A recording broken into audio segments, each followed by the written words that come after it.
as a people with one song, with one voice, we're a nation undivided and poised.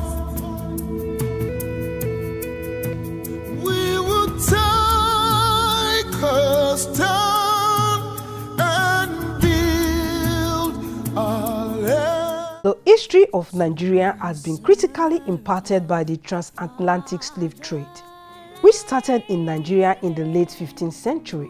At first, Europeans captured Nigerians who lived in coastal communities. Later, they used local brokers to provide them with slaves.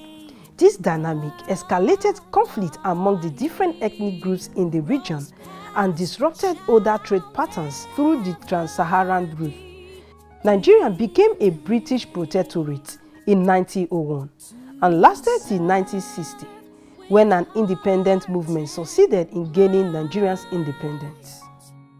Back in 1960, when the country declared its independence from the United Kingdom, the country recorded an estimated 45.2 million people. That constitutes a change of about 268% between the year 1960 and the year 2012. The entire population of Nigeria accounts for about 2.35% of the entire Earth's population. Currently, Nigeria's population is about 200 million based on Worldometer's elaboration of the latest United Nations data. Nigeria's population is equivalent to 2.61% of the total world population. Nigeria also ranks number 7 in the list of countries by population.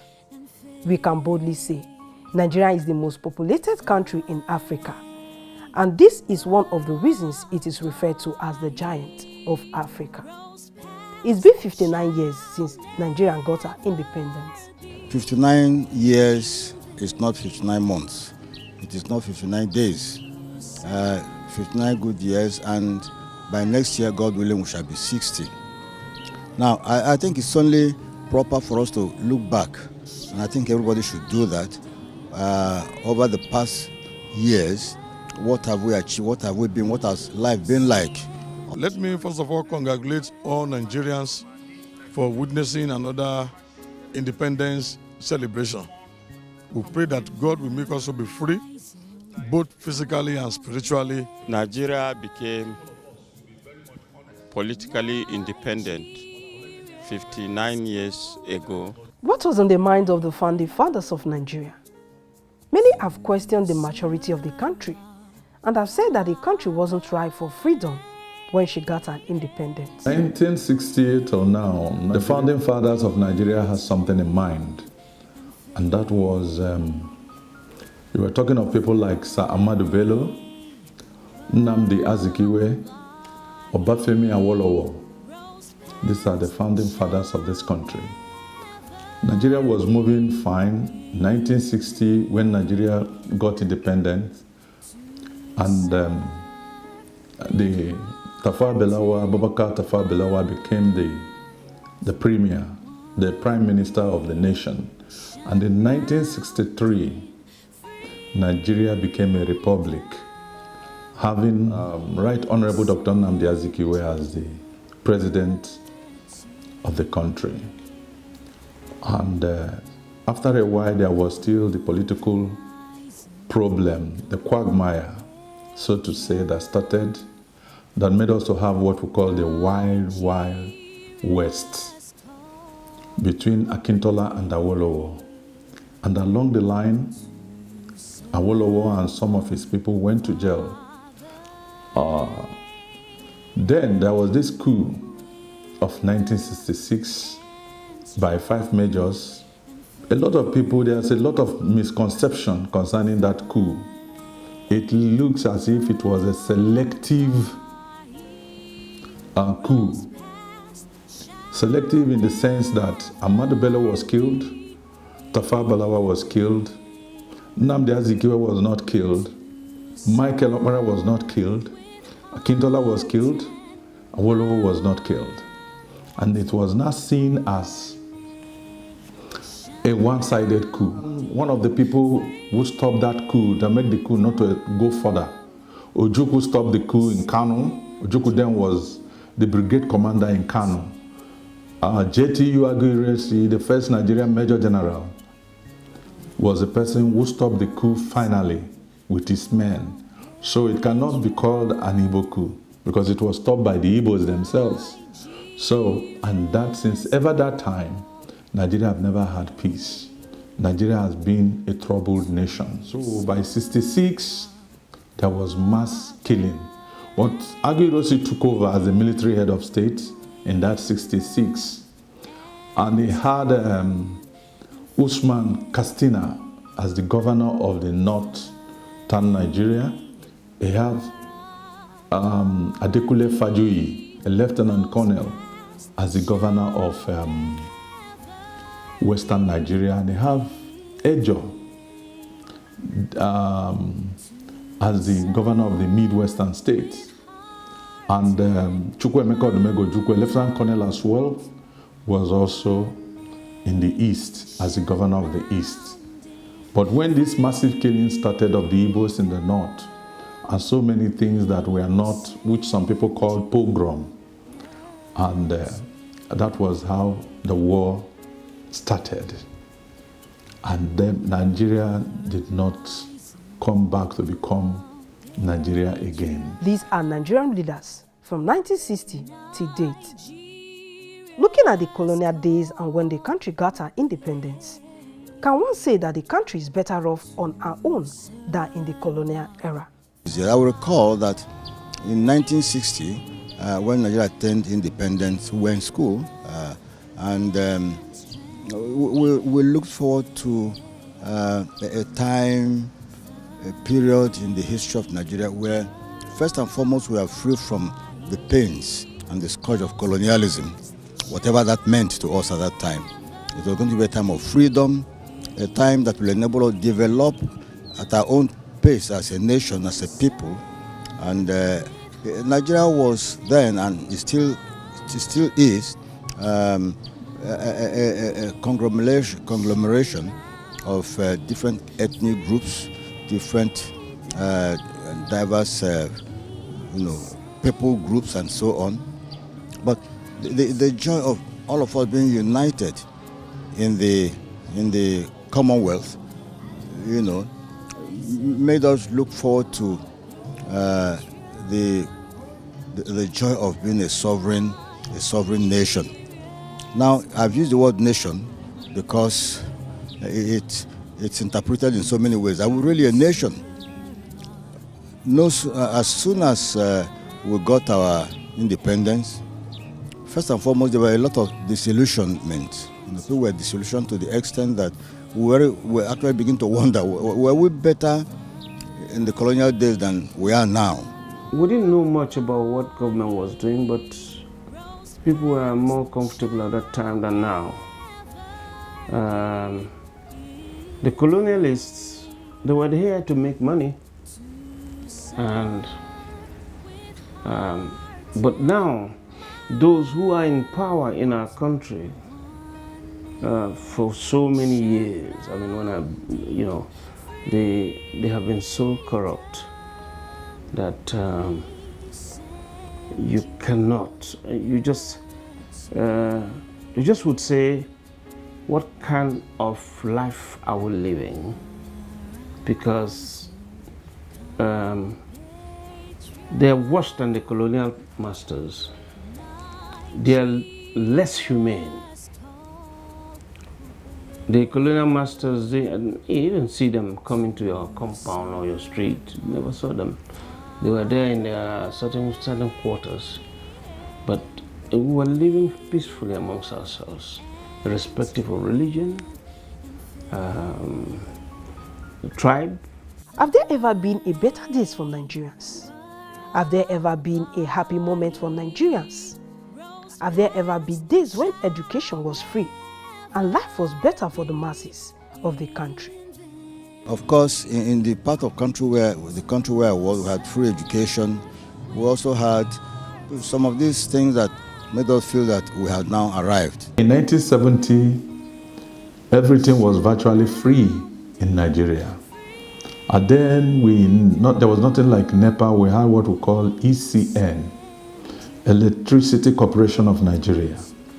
Things were so easy and easygoing that with a little money, that was an era when it's only the father that goes to work. The mother sits at home to take care of the children. And yet nobody complained of hunger or lack or want. Nigeria was a beautiful country. Things were going fine that time. There was a time cars were sold for 3,000 naira. Beetles 404 was sold for 4,000 something. Then 504 came in, was sold for 4,800. New cars, not Tokumbo. There wasn't anything like Tokumbo. When I was in the university, we used to be just two in a room. And we had people, stewards, cleaning our rooms, making our beds. We have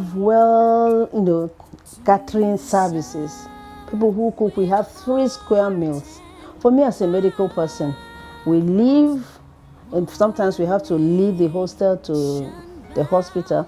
There's a standby bus that takes us. There was no stress whatsoever. We were there to read. We were there to get knowledge. So we were not really stressed. Sometimes I look at these younger people these days. Most of them live very far away. You get to the hostel, there are even 10 in a room that's supposed to keep 2 people, which is now not even healthy for them. So I can say during our time, we had a lot of privileges, and we had teachers, dedicated teachers. And I think that period, salaries were being paid, not owed as they're owing them now. So see, I enjoyed when I was in school. I really feel for the young generation now because we lived in a much, much better society. A safer society, a caring society, a more comfortable society. Okay, the population of Nigeria definitely was less then. For the resources of the country, could go around. In my secondary school, we stayed in a boarding house. There was a bed, foam. Facilities were available. You had a football field. You had clear classrooms, very comfortable classrooms. Teachers were more serious. They took their teaching very seriously, and they taught you, and you really learned, and you see yourself changing. You understand your environment. In the dining, we eat good food. We are given sticks of banana, very fresh banana. We are given oranges. We are given, when you are served rice, you are given a stick of banana to go with it. Sometimes you are given oranges. When you are served tea, your tea is proper tea with milk, with egg. So they finish giving you bread here, you fetch your tea, you go and collect egg. That was the society we lived, and Nigeria can afford that for its population. Then, what went wrong? What really happened? What happened to the free scholarships? What happened to all the promises of a better Nigeria? What are the challenges? The politicians are the people who make life unbearable for us. You see them on Friday, they go to the mosque. When it's time for campaign, they're always there. On Sunday, the politicians are going there to the church. But after that, you don't see them again. The bunch of crooks that we have, they're not God-fearing. And they use religion to divide us, to hit our heads together. But when it's time for them to steal money, they get united. So many terrible things have happened. Tribalism, ethnicity, religious fanaticism, bigotry, and many such things. We discover that the more the years roll by, the more divided we were in a perception of what a nation should be. 6 years after independence, of course, there was this military intervention because there was so much corruption, so much division, so much fight, so much whatever. We enter into the civil war. The army, the military came into power and took over everything. They destroyed every notion of a federation. They destroyed every notion of peace. They didn't allow us to develop naturally as a people to be where we ought to be. And that has brought us to where we are today. But there was also the case of the unfortunate, if you allow me to use that expression, the unfortunate discovery of oil in commercial quantity that made us forget the blessings of the use of the natural resources that would have made us thrive better and better, that would have elevated to a higher height. Money became the god of Nigeria. The military exploited it to the detriment of the unity, to the detriment of the peace of the people. The Civil War, again, we brought about killings and slaughter of some parts of Nigeria, was not the icing on the cake, but it became the apogee of our problems. Now we're still battling with that. Degradation, moral degradation, wickedness, armed robbery, insecurity on every side, and we're not moving forward. Today there are people who think that this country belongs to them, that unless they rule over other ethnic groups, there will be no peace. And I begin to wonder what qualifies any group to say we must rule at all costs. That's another problem we need to solve. And that has been the problem we have been passing through all along. We need to settle this matter. Our leaders seem not to be concerned the way they ought to be. There seems to be divide and rule in our country. If we really be serious with governance and honest, forgetting, tribal sentiments, if this person comes from there or that place, we will really make steady progress. We are far behind where we ought to be in everything. And corruption in all aspects and levels is the bane of this country. If we must be honest and serious in meeting up with the other nations of the world and be where we ought to be in the Committee of Nations, we must fight corruption with every honesty. And that will give Nigeria the rightful place we need to belong to. These guys in power, they have kidnapped the economy of the nation. And it's just few of them. Kidnap the economy of the nation. The rest of the people are begging. And if a hungry man is an angry man, and if you become angry, there is nobody knows what an angry man will do. So even the question of kidnapping is because of the elites that have kidnapped the economy of a nation of 200 million. And look at where we are today. However, it is not without challenges. We have challenges which we inherited, such as ethnicity. The way and manner in which Nigeria was created since independence, ethnicity has come in, regionalizing the country, the north, the south, and now you have east, west, and some are even called middle belt. So ethnicity has come in and it has divided the nation according to such. And you discover people are identified and given positions in the country not based on merit, but based on where they come from. Then underneath of ethnicity is tribalism at the grassroots. We are identified today by our tribes. Diversity is very good. Diversity can be an advantage. However, our diversity has been abused in such a way that you have people who want their tribes to do everything. And they emphasize tribe above all. Unfortunately, the religious institutions have also married this social ill into the church. The church demonstrates itself today by ethnic groups. You have churches that can be identified to be Yorubas, churches that you can identify to be of Idomas, churches that can be identified to be of Igbos, churches that can be identified to be of Hausas or other groups like that. So the church has taken this adverse challenge and adopted it. Therefore, since independence, we have had several challenges. One of the challenges we have is the military intervention, which started in 1966, 1967, and 1976.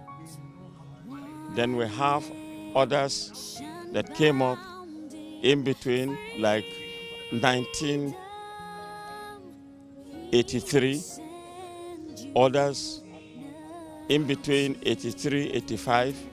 There were attempted coups and so on. The military have intervened in Nigerian politics. This is a major setback because when the military rule, they rule by the power of the gun. It is dictatorship.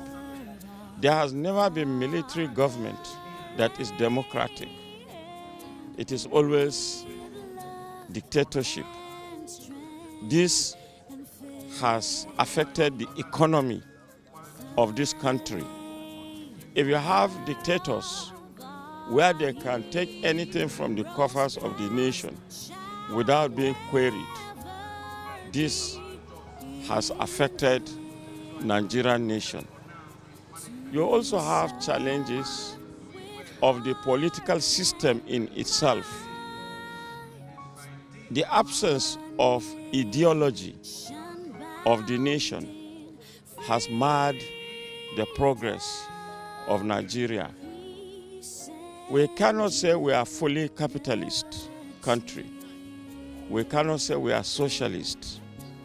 We cannot define which kind of democracy we are practicing. We have practiced the parliamentary system of government. It has failed us. Not because the system is bad, but the content of the system were bad, and that made the system not to work. We adopted now the presidential system of government since 1979, and to date, we also adopted the presidential system of government some 18 years back, and this has been very expensive to the country. The political system has been also affected by tribalism, ethnicity, and religious sentiments. And some group of people in the country always assume that it is their birthright to rule Nigeria. God has been so good to Nigeria, but Nigeria has not utilized our advantage for the benefit of our citizens. We have not converted our advantage to the benefit of the citizens. We have not really utilized our resources well. Resources in men and material. We are greatly endowed. A country with the kind of resources we have, mineral deposits, crude oil, land mass, fertile ground, good weather, then the population that we have can only be better than we are. And so we have not really done, we could have been much better. We travel out of this country, we go to other nations. They have conquered, nations of the world have conquered the basic needs that we are still contending with. Food, shelter, clothing, house for everybody to live in, to go in at the end of the day. Food, to eat food without thinking about the cost. Most nations, people don't crack their head or have headache to find food to eat. Food should be guaranteed. It is called along the Maslow's hierarchy of needs. Food is rated like a primitive need.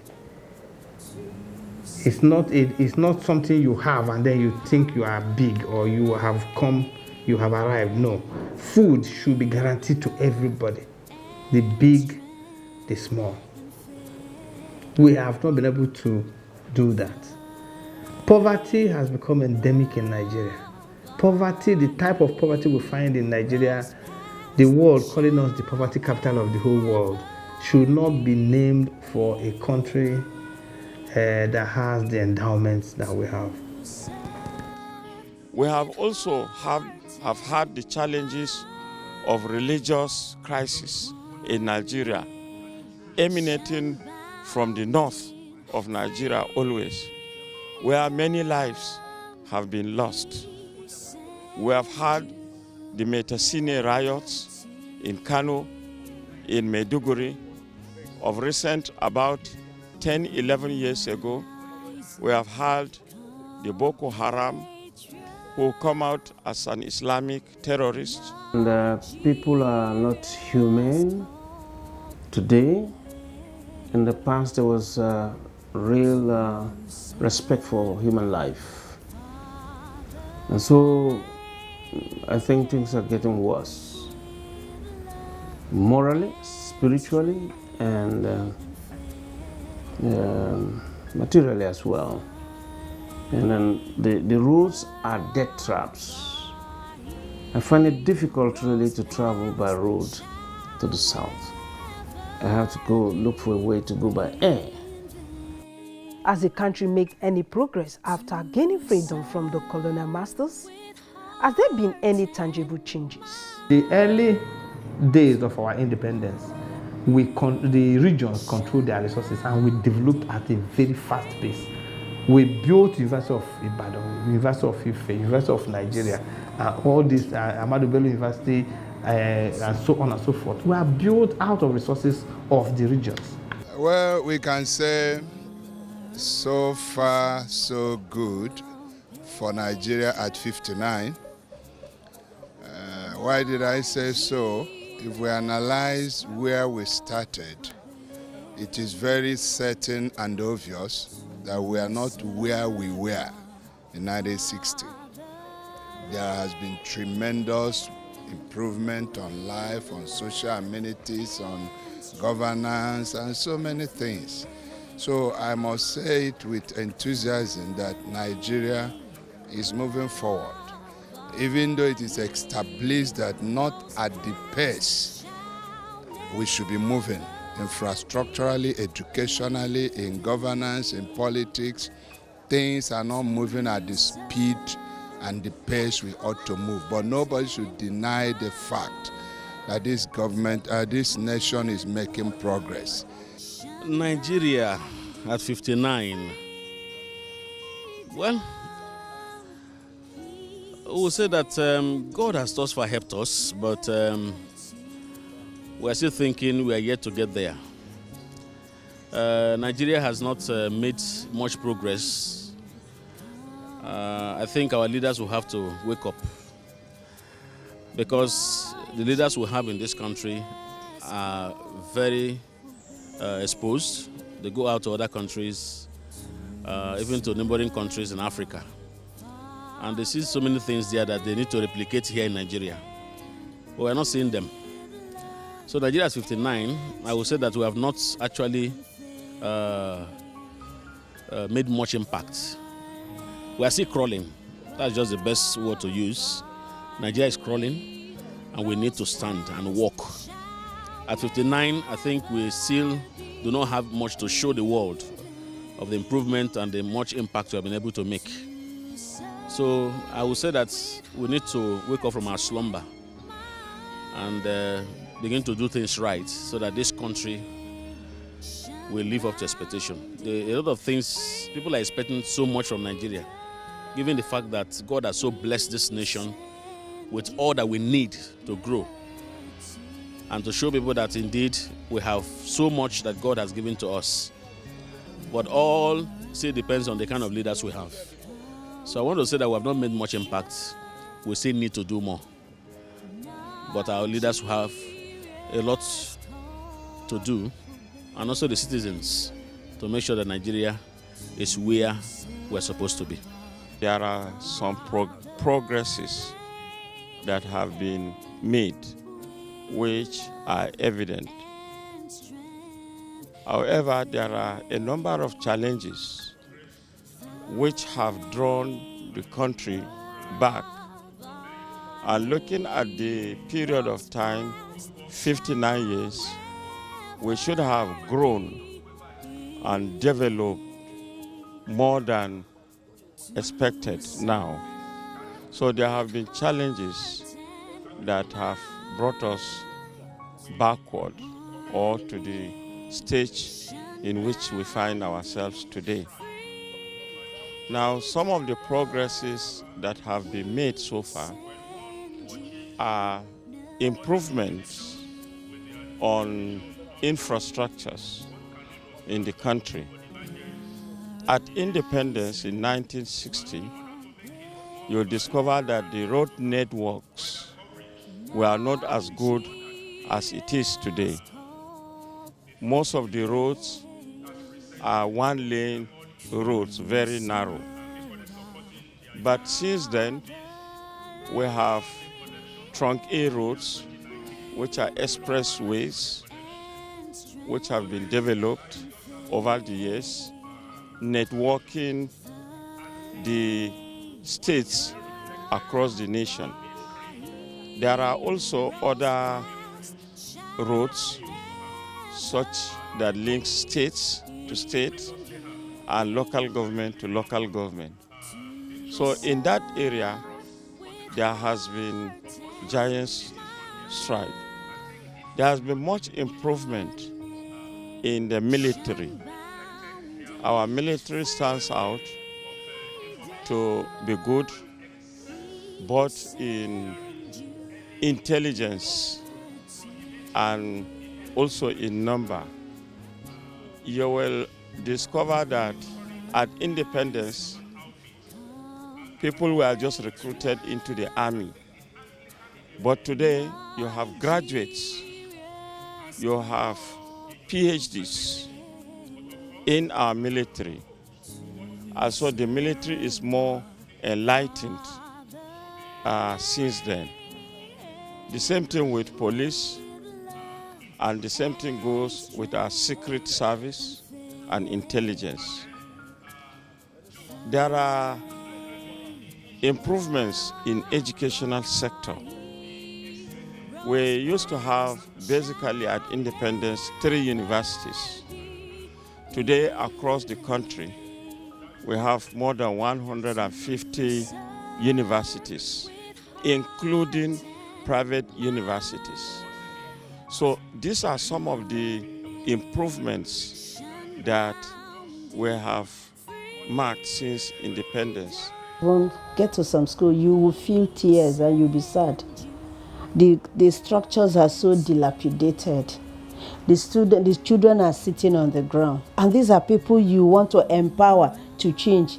Already in the environment where you're empowering them is an eyesore. You are teaching a small child, there's something we call, you computer what you garbage into their head is what they grow. They are in this dilapidated place reading, some no chairs, some nothing. So they grow up and think that is the way life is all about. So if you're asking me where we have gone, you and I know that we are not really giving justice to education. Because if somebody is properly educated, education is not just going to school. Education is to give you knowledge, empower you, give you wisdom, so that you can change your environment and make life better for yourself. But why is it that even now we don't even have water to drink? We don't have electricity. We don't have good healthcare facilities. If you get to the healthcare facilities, they are so dilapidated. So you, I can ask you a question.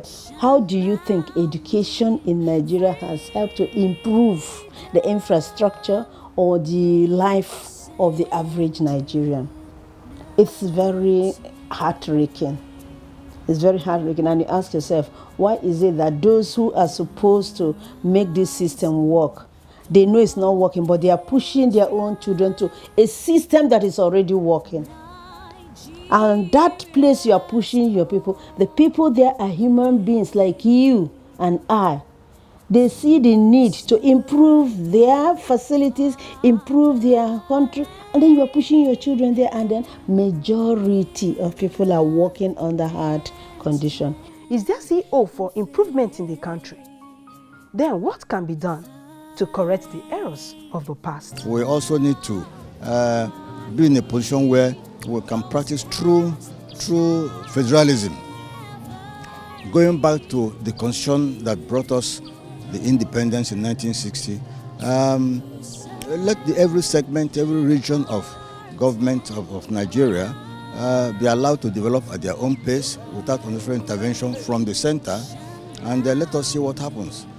So these are some of the things that have bedeviled us as a people and have made it impossible for us to say categorically whether we are enjoying, whether the independence of 59 years is a blessing or not. Unity must be based on equity. Unity has to be discussed. I believe that the government must provide opportunity for people to decide the terms of unity. How do we work together as a nation?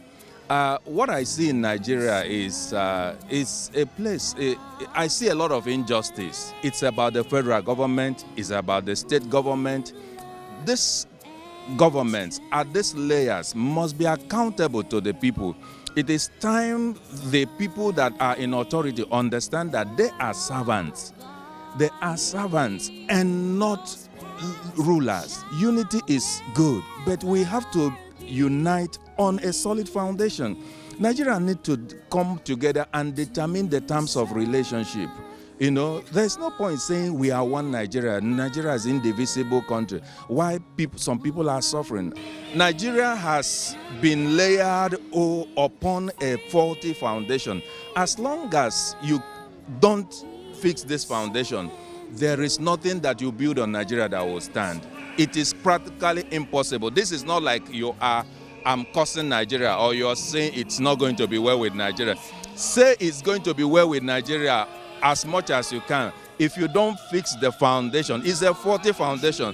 People have been calling for restructuring. It is high time these guys pay attention. We're not talking about division. We're not talking about breaking the nation. We are talking about restructuring. Restructure this country, for crying out loud.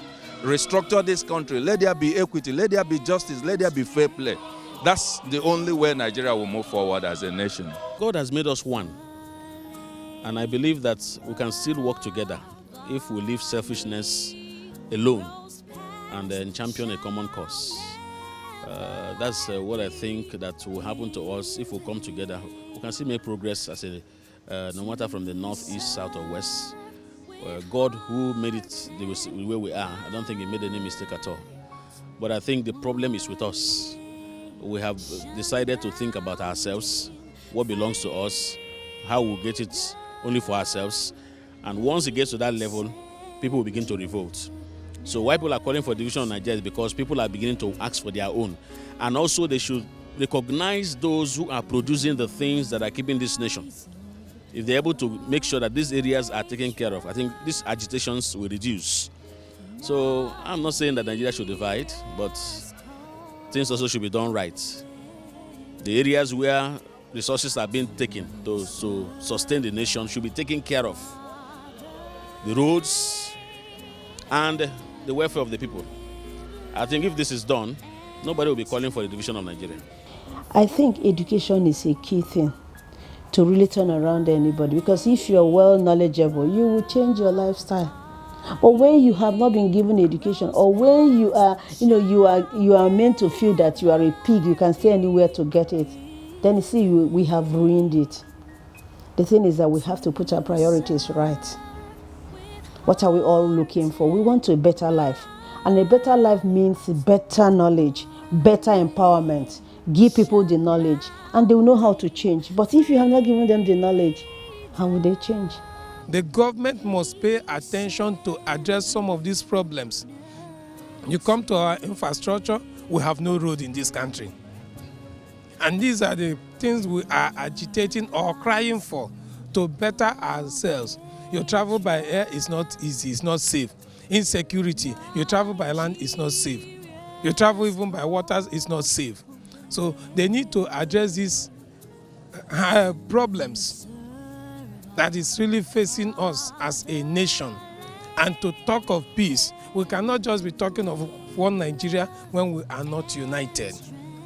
So these 59 years as a nation, we should be able to sit back and say, what have we achieved? The way forward is to be able to look at the things ahead of us and the ones behind us that we have not been able to achieve. What is happening presently? The present situation of the nation is becoming a nightmare to every person, and they need to address us and address the situation as government. They give instructions that will be carried out, and when it's not being carried out, they should follow it up. And the fight should not be sessional. I think if they do this, Nigeria will be a better place for all of us. Every tribe should be allowed to administer this country. They should be given room to lead Nigeria. By so doing, we'll have unity of the country. I think we have a future, and the future must be that all Nigerians must come together to agree on who leads them and who should design the law of this country. Do we have constitution? Is it the right constitution? Are people agreeing to be together? This must be thoroughly discussed. Without justice, there cannot be peace. We have a constitution in Nigeria that was handed down to us by the military. With their command and control, central command and control mentality. We are now in a democracy. We need to liberalize Nigeria. We need to restructure the federation. That is how to move forward. We need to reward merit. The problem of Nigeria is the political elite. Because when it comes to criminality, when it comes to stealing, the politician in Adamawa is a brother to the politician in Abia State. And the politician in Anambra State is a brother to the politician in Oyo State. So they connive. They do so many ungodly things. It's when that somebody has played the order that they now say marginalization. So the problem of this country really is the politician. God has blessed this country with all. The situation with Nigeria is just like a father who packed his house, store, with a bag of rice, a bag of beans, meat in the fridge, stored with generator, everything, and say, your work, madam, is feed our children.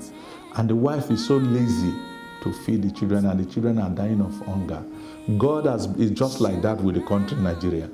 God has blessed us with enough resources that will make everybody happy in this country. But some few, this money, this wealth, some few individuals, greedy individuals have taken the whole thing. And that's a problem.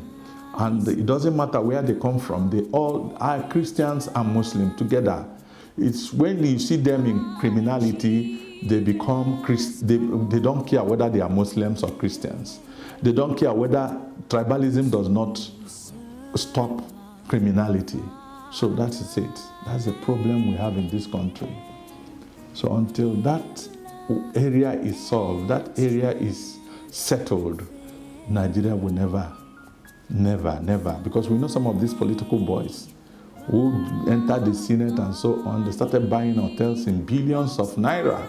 And these are the people that their father never had a hut in the village, never had anything. So will they tell us that they got this money through inheritance? That has been the problem.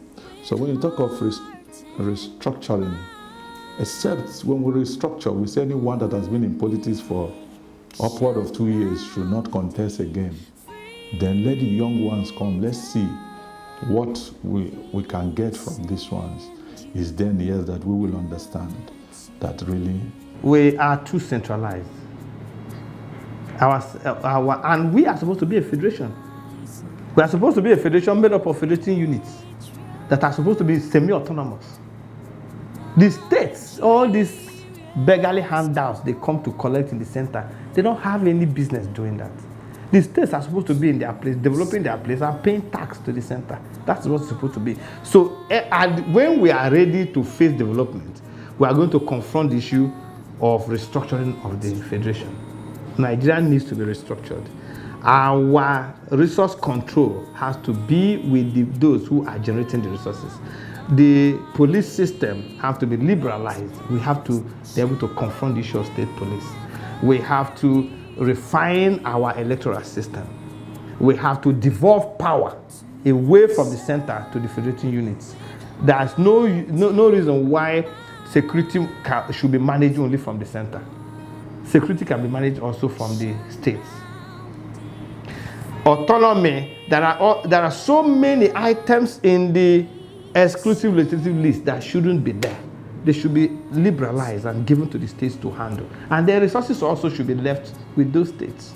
Then we need to defeat the problem of corruption in Nigeria. And I have said why the fight against corruption is failing. It can be corrected so that it can succeed. Our value system needs to change. We can't be glorifying people who we don't even know their source of income. We can't be doing as if the only thing that matters in life is how much money do you have. Then, what does Nigerian youth and leaders need to do differently to get the desired results? Yeah, my message to Nigerian youth first, because that's a real area of my interest. One, nothing in life comes easy. Youth also, number two, should imbibe the virtue of patience. You don't just make money overnight and you cause problem here and there. Number three, you cannot survive without hard work and industry. You must work hard. Our youths need cheap money. Anywhere they go now, they are talking about, if you just go around the street in Nigeria, Naira bet, Niger bet, this bet, people are looking for cheap money. Our youths don't want to work. Nobody succeeds by trying luck. You must work, you must have focus, you must be dedicated to your career, your profession. So this issue of cheap money, impatience, staying idle, the manna will fall from heaven, staking pool in the name of Naira bet, Niger bet, King bet, it doesn't move any nation forward. Let our youths imbibe the spirit of industry. There shall be no time the government will provide job for every youth. Let them go into vocational training, skill acquisition, and be creative in what you do, and you will survive. Nigerian leaders need to be honest with the people. Our politicians are the greatest enemies of this country. I can defend it anywhere. Where you go home every year, every month as a senator, with almost 15 million naira or 22 million naira, and you are still arguing that a civil servant cannot have a minimum wage of 40,000 or 30,000. What kind of wickedness is that? Look at our senators, look at our governors, look at our members of the House of Reps, their constituency allowances. Can they defend it that they are applying it for the purpose it was made? These things we are saying is a matter of, whenever I travel out of this country and I'm flying in, once we get to the airport in Nigeria, my first reaction is anger. I say we are better than these countries, but it's a matter of will and honesty to do these things. As at 1978, Dubai was a desert, but they had the will, they made the sacrifice. Everybody is going to Dubai to buy properties now. Let our leaders be honest. Let them be selfless in serving the people, and let them pursue agenda that are operational, not white elephant agenda. Don't trust any government to do anything for you. Be socially engaged, be economically engaged, be politically engaged. Don't just engage on Facebook, on WhatsApp, on Instagram, and all those things. And when it comes to deciding who governs you, you chicken out. Be engaged. Nobody will give you power by all, your engagement on social network. You have to fight for it. Like we had, the kingdom suffers violence, and only the violent take it by force.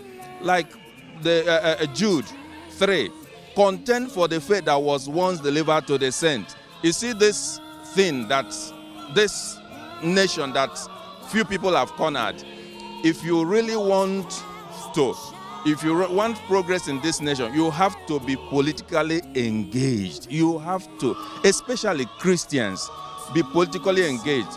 The other one is work hard. Seest thou, I think Proverbs chapter 22 verse 29, if you see a man that is diligent in his work, he will not stand before ordinary people, he will stand before kings. You see this, I claim it, I get it. That thing is gimmickry. It doesn't work. It is not true. All this, I'm sowing seed here, I'm sowing seed there. Somebody is deceiving somebody. If you work, you will be compensated. You will receive compensation, and it's through by your salary and other things you get. But if you sit down at home and you do all the night vigils and you claim all the cars around and confess all these things, you are not getting anywhere. You work and you get paid for your labor. Get into vocation, create something, invent something. Invent something, create something. That's also part of my problem with Nigerian nation, the nation that compensates a few. I mean, some of the people that have been given oil block, if you give a fool an oil block, that fool will become a multi-billionaire. If you give a fool an oil block, because the people that have been given oil block, they have not added any value to the oil block. That's why the refineries are not functioning. That's why all these things are not working. So it is important that the youths learn how to walk. Walk doesn't kill. I want to advise the youths of this generation. They need to learn three things. They need to learn how to be submissive. Number two, how to render selfless service. Then number three, how to make sacrifice. These three things are the major things that can make and mold the life of a potential leader. Our youth should be patient, and when they have this kind of service, when they render this kind of service, when they are submissive, when they are ready to sacrifice everything, they should remember that every comfort zone is a dangerous zone. So we want to talk to them and appeal to them that first of all, they should be ready to sacrifice. Number two, they must be submissive. Number three, they must render their service selflessly. And this syndrome of sharp, now, is not biblical. It's not godly.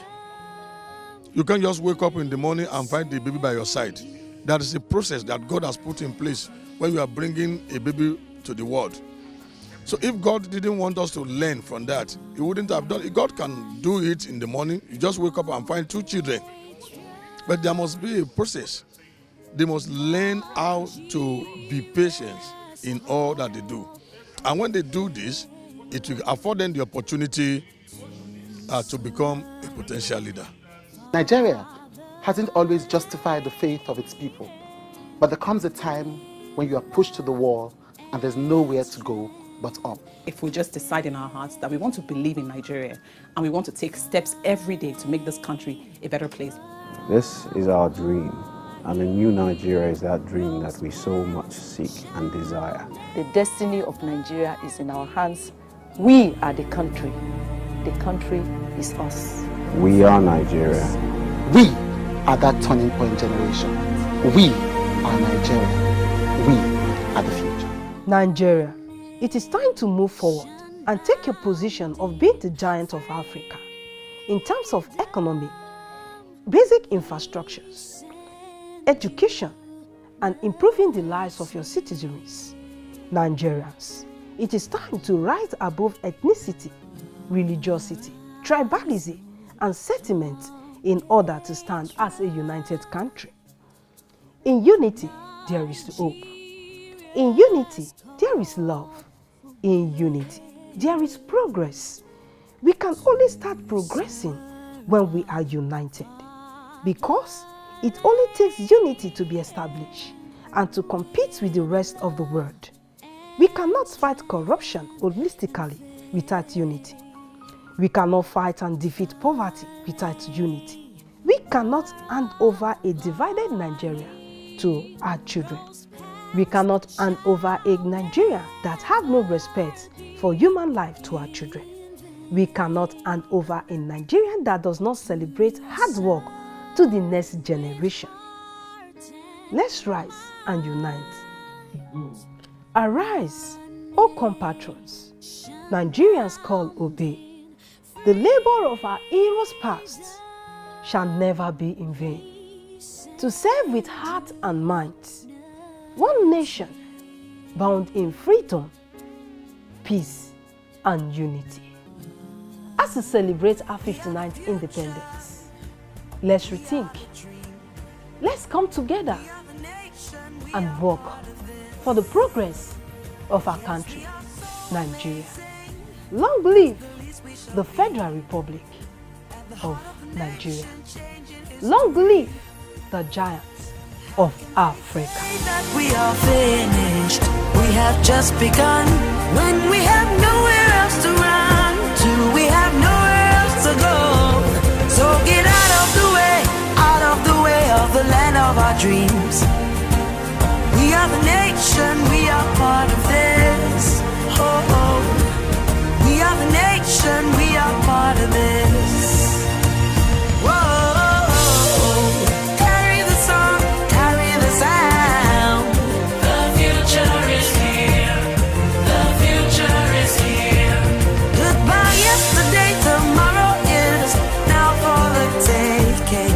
The future is here, the future is here. I am the future, I am the future, I am the dream.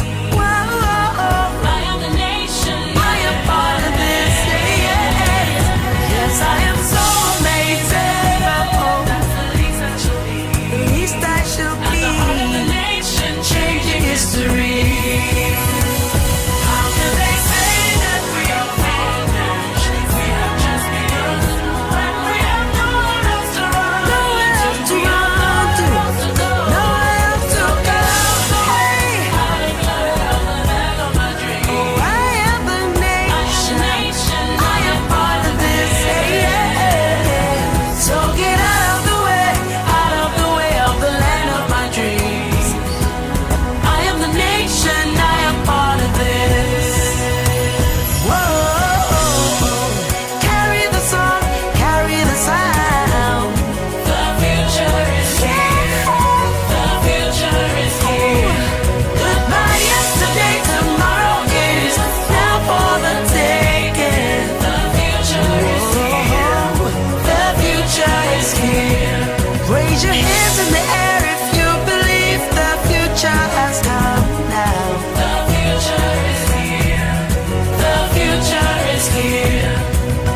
This is our, this is our, this is our country. The future is here, the future is here.